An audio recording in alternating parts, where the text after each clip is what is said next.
Hello दोस्तों, मैं स्मिता पटेल आप सभी का एडमिशन क्लासेज पर हार्दिक स्वागत करती हूँ।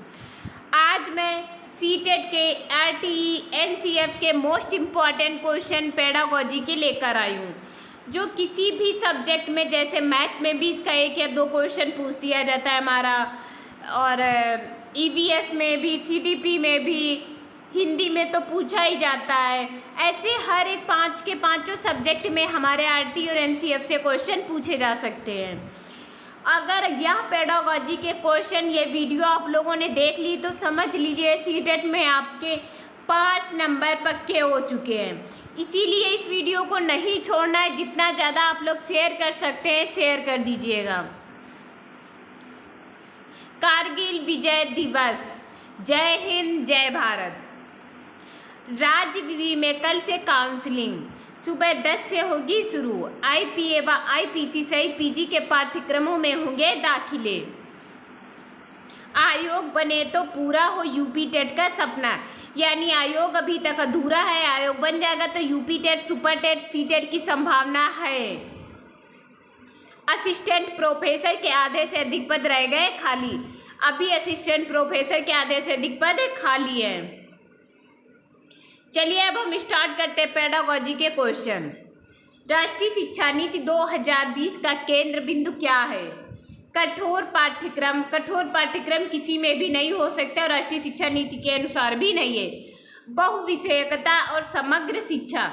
बहुविषयकता मीन्स होता है, यानी तमाम विषयों की जानकारी बच्चों को दी जाती है। जैसे अगर कोई बच्चा 10 साल का है तो 10 साल के बच्चे को इतनी समझदारी, इतनी वो होनी चाहिए जो 10 साल के बच्चों तक जरूरी है। समग्र शिक्षा यानी ये तय करना है कि बच्चे को कितना 10 साल तक या 12 साल तक शिक्षा देनी है। तो राष्ट्रीय शिक्षा नीति 2020 का केंद्र बिंदु बी ऑप्शन हमारा बहुविषयकता और समग्र शिक्षा है, यानी बी ऑप्शन राइट हो गया। राष्ट्रीय पाठ्यचर्या रूपरेखा 2005 के अनुसार गणित शिक्षण की संकीर्ण उद्देश्य संख्याएं एवं संख्या अवधारणा सीखना और उच्चतर उद्देश्य मापन सिखाना है। गणित शिक्षण का संगठन उद्देश्य परिशुद्ध परिकलन पढ़ाना और उच्चतर उद्देश्य कलन यानी कैलकुलेशन पढ़ाना है। गणित शिक्षा का संकीर्ण उद्देश्य संख्या संबंधी कौशल विकसित करना और उच्चतर उद्देश्य समस्या समाधान का कौशल विकसित करना है, यानी समस्या समाधान का कौशल विकसित करना है। जो भी हमें गणित में समस्या हो रही है उसका समाधान विकसित करना है। गणित शिक्षण का संकीर्ण उद्देश्य गणितीय भाषा को विकसित करना, उच्चतर उद्देश्य इबारती प्रश्न, यानी राष्ट्रीय शिक्षा नीति राष्ट्रीय पाठ्यचर्या रूपरेखा 2005 के अनुसार हमारा गणित शिक्षा का संकीर्ण उद्देश्य संख्या संबंधी कौशल विकसित करना और उच्चतर उद्देश्य समस्या समाधान का कौशल विकसित करना है। सी ऑप्शन हमारा यहाँ पर राइट हो गया। नेक्स्ट है राष्ट्रीय शिक्षा नीति 2020 कहती है। अब राष्ट्रीय शिक्षा नीति हमारी 2020 क्या कहती है? विद्यालय में अधिगम के बहुभाषिकता और भाषाओं की शक्ति आवश्यक है, यानी विद्यालय में अधिगम के बहुभाषिकता और भाषाओं की शक्ति आवश्यक है। आगे की शिक्षा को सहज बनाने के लिए विद्यालय के प्राथमिक चरण में माध्यम के रूप में अंग्रेजी भाषा हो। अंग्रेजी भाषा हो, सभी भाषा अधिगम मातृभाषा में ही होनी चाहिए। बच्चों को अपनी रुचि के अनुसार अनेक भाषाएं सिखाना चाहिए, यानी बच्चों की अपनी रुचि के अनुसार उन्हें अनेक भाषाएं सिखाना चाहिए। हमारी राष्ट्रीय शिक्षा नीति 2020 कहती है कि बच्चों की जिसमें रुचि हो उन्हें उसी भाषा में सिखाना चाहिए। जैसे कुछ बच्चों को हिंदी, अंग्रेजी, मैथ्स और संस्कृत सीखने में रुचि होती है तो उन्हीं के अनुसार सिखाएंगे। अगर हम उन पर जोर देंगे किसी भी भाषा को लेकर, जैसे बहुभाषिकता भाषाओं की शक्ति आवश्यक है उन्हें अंग्रेजी से, तो ऐसा कुछ नहीं है। जो भी बच्चे के रुचि के अनुसार हो अनेक भाषाएं वही सिखानी चाहिए। डी ऑप्शन हमारा यहाँ पर राइट हो गया। दिव्यांगजन अधिकार अधिनियम 2016 के अनुसार निम्न में से किस शब्दावली का प्रयोग उपयुक्त है? यानी दिव्यांगजन अधिकार अधिनियम 2016 के अनुसार हमारा सबसे पहला आरटीई 2009, आरटीई 2009 यह हमारा 6 से 16 तक की था, यानी 6 से 16 तक की निःशुल्क शिक्षा का अधिकार था। 6 से 14 तक की पहले RTE 2009 यानी 6 से 14 साल तक की सभी बच्चे को निःशुल्क शिक्षा का अधिकार था। यदि बच्चा विकलांग है तो उससे 6 से 16 वर्ष तक की था। लेकिन अब जो 2016 में है ये हमारा है 6 से 18 कर दिया गया है। 6 से 18 तक की निःशुल्क, यानी 18 की एज में वो आ जाएगा 12वीं पास। 12वीं पास यानी 12 जब पास कर लेता है तब 18 का आ जाता है लगभग। यानी दिव्यांगजन अधिकार अधिनियम 2016 के अनुसार निम्न में किस शब्दावली का उपयुक्त है? तो इसमें हमारा विकलांग छात्र, यानी सी ऑप्शन हमारा राइट हो गया। शिक्षा का अधिकार अधिनियम 2009 में निर्दिष्ट किया गया है कि कक्षा 1 से 5 तक यदि प्रवेश दिए गए विद्यार्थियों की संख्या 200 से अधिक है तो विद्यार्थी अध्यापक आवश्यक अनुपात होगा।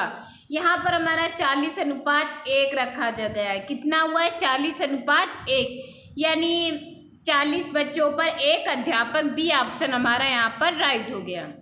नेक्स्ट है राष्ट्रीय पाठ्यचर्या रूपरेखा 2005 में गुणवत्ता आयाम शीर्षक के अंतर्गत अधिक महत्व दिया गया। 2005 के अनुसार गुणवत्ता आयाम यह एक शीर्षक है, अधिक महत्व दिया गया भौतिक संसाधनों को, शिक्षित एवं अभिप्रेरित अध्यापकों को, बालकों के लिए ज्ञान के संदर्भ में संरचित अनुभवों को, बालकों के लिए संरचित एवं पाठ्यक्रम सुधार। डी ऑप्शन हमारा यहाँ पर राइट हो गया। यानी राष्ट्रीय पाठ्यचर्या रूपरेखा 2005 में गुणवत्ता आयाम शीर्षक के अंतर्गत बालकों के लिए संरचित अनुभव एवं पाठ्यक्रम सुधार, इस पर हमें सबसे ज़्यादा महत्व दिया गया है। डी ऑप्शन यहाँ पर राइट हो गया। राष्ट्रीय पाठ्यचर्या रूपरेखा 2005 में निम्न में से किस परीक्षा संबंधी सुधारों को सुझाया गया है? यानी राष्ट्रीय पाठ्यचर्या रूपरेखा 2005 के अनुसार कक्षा 10 की परीक्षा ऐच्छिक होनी चाहिए। विद्यालय शिक्षा की विभिन्न अवस्थाओं पर राज्य स्तर की परीक्षा संचालन, प्रतियोगी प्रवेश परीक्षाओं को ऐच्छिक, इनमें से सभी। तो इसमें क्या है, कक्षा 10 की परीक्षा ऐच्छिक होनी चाहिए। ऐसा ना हो कि बच्चा भी देने के मूड में ना हो या उसका देने में मन ना हो और हम लोग उसे ज़बरदस्ती परीक्षा दिला रहे।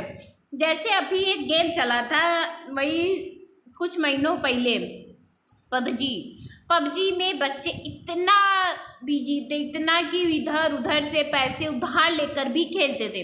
अगर वो नहीं चुका पाए, किसी कारणवश हार गए, उनके पैसे सब बर्बाद हो गए, तो वो क्या करते थे, उनके पास कोई ऑप्शन नहीं था। कम एज के लोग थे, 18 से कम के ही ज़्यादातर खेल रहे थे, तो वो फिर उनके लिए यही बचता है कि सुसाइड कर लो। इसीलिए कक्षा 10 की परीक्षा ऐच्छिक होनी चाहिए कि जब बच्चा तैयार हो तभी परीक्षा होनी चाहिए। ए ऑप्शन हमारा राइट हो गया। इस 2005 में शिक्षा का अधिकार अधिनियम 2009 में एक अध्यापक के लिए न्यूनतम घंटे प्रति सप्ताह निर्धारित किए गए हैं। यानी शिक्षा का अधिकार अधिनियम 2009 में एक अध्यापक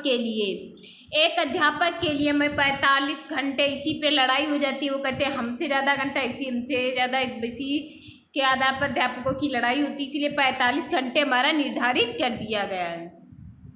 शिक्षा का अधिकार अधिनियम 2009 में एक अध्यापक को निम्न में से किस दायित्व को करना होगा? विद्यालय में नियमित रूप से समय पर उपस्थित होना होगा, पाठ्यक्रम को संचालन कर पूरा करना होगा, संपूर्ण पाठ्यक्रम को निर्धारित समय पर पूरा करना होगा। इनमें से सभी, यानी डी ऑप्शन राइट हो गया। शिक्षा का अधिकार अधिनियम 2009 में एक अध्यापक को इतने सभी तीनों के तीनों दायित्वों को करना होगा। राष्ट्रीय पाठ्यचर्या की रूपरेखा 2005 में बातचीत की गई है। ज्ञान स्थायी है, वह दिया जाता है, से ज्ञान का विकास होता हो और उसकी संरचना की जाती है। शैक्षिक केंद्र से विषय केंद्र होने पर, विद्यार्थी केंद्र से अध्यापक केंद्रित की ओर, इनमें से कोई नहीं। अब राष्ट्रीय पाठ्यचर्या रूपरेखा 2005 में बातचीत की गई है। ज्ञान स्थायी है, वह दिया जाता है, से ज्ञान का विकास होता है और उसकी संरचना की जाती है। ए ऑप्शन हमारा राइट हो गया। राष्ट्रीय पाठ्यचर्या 2005 के अंतर्गत परीक्षा सुधारों में निम्न में से किस सुधार को समझाया गया है?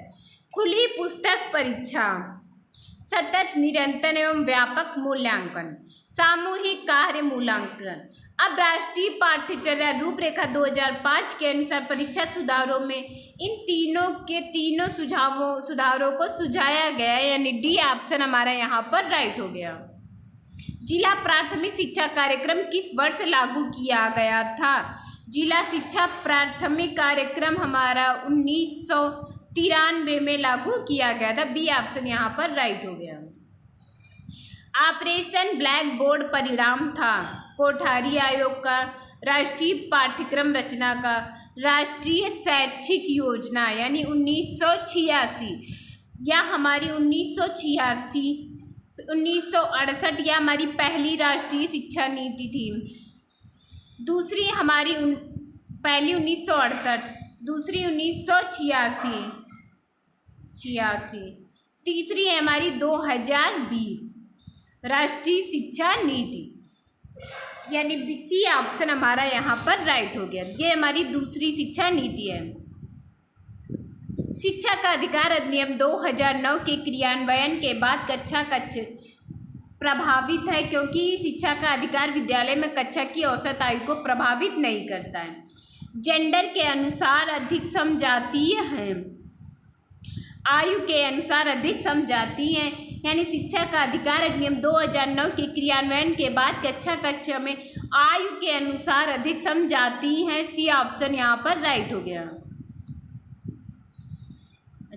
राष्ट्रीय पाठ्यचर्या की रूपरेखा 2005 के अनुसार अधिगम अपने स्वभाव में और है, यानी अधिगम सबसे ज़्यादा क्या सक्रिय एक्टिव है, सामाजिक सोशल है, यानी बच्चा तभी सीखेगा जब समाज से वो एक्टिव रहेगा सीखने में। यहाँ पर हमारा बी ऑप्शन राइट हो गया। आई होप आप सबको 50 पेडागोजी के क्वेश्चन आरटीए एनसीईआरटी के बहुत अच्छे से क्लियर हुए होंगे। प्लीज़ आप लोग ज़्यादा से ज़्यादा शेयर कीजिए, जिससे हर सीटेड विद्यार्थियों को प्रॉफिट हो। Thank you class.